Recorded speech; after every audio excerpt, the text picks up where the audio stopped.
Smile while you can, Hetty Close had scrawled in ink almost as faded as the print above it. Smile like the skull you'll be, you fool, before you're worse than bones. English horror author Ramsey Campbell. The cold, gray lands and rolling hills of England are no stranger to the supernatural.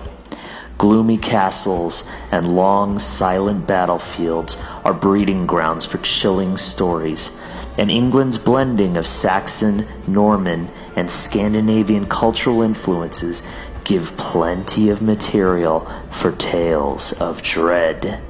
Here are some of our favorite English supernatural stories.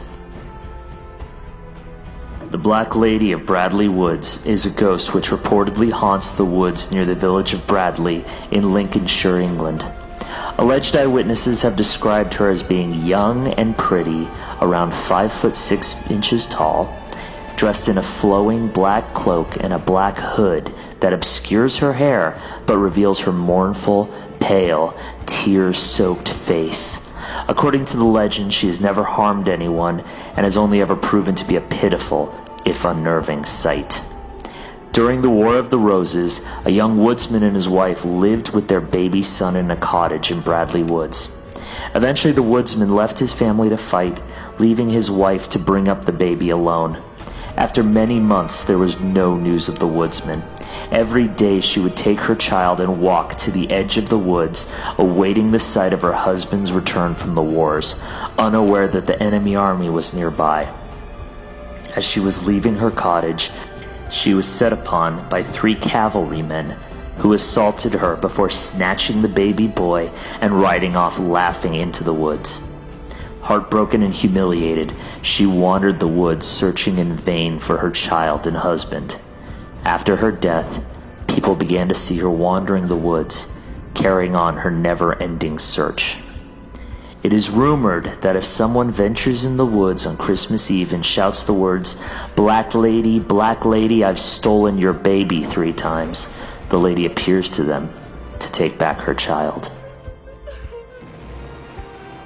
The Church Grimm is a guardian spirit in English and Scandinavian folklore that oversees the welfare of a particular Christian church and protects the churchyard from those who would profane and commit sacrilege against it. It appears in the form of a big black dog. When a new churchyard was opened, it was believed that the first person buried there had to guard it against the devil. In order to prevent the human soul from having to perform such a duty, a black dog was buried in the north part of the churchyard as a substitute. According to Yorkshire tradition, the Grimm is also an ominous portent and known to toll the church bell at midnight before a death takes place.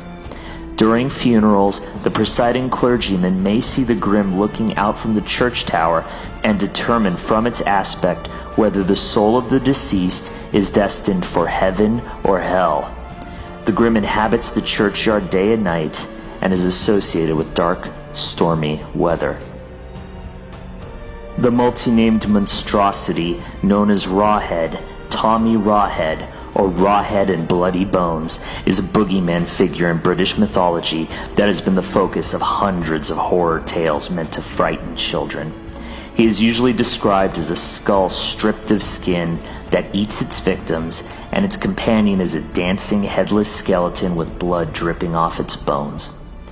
Bloody Bones is sometimes regarded as a water demon haunting deep ponds and old marl pits, which often become filled with water to form ponds, where it will drag children to the depths.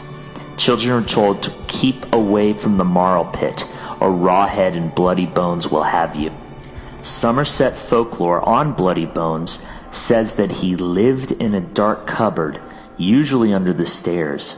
If you were heroic enough to peep through a crack, you would get a glimpse of the dreadful, crouching creature with blood running down his face, seated waiting on a pile of raw bones that had belonged to children who told lies or said bad words.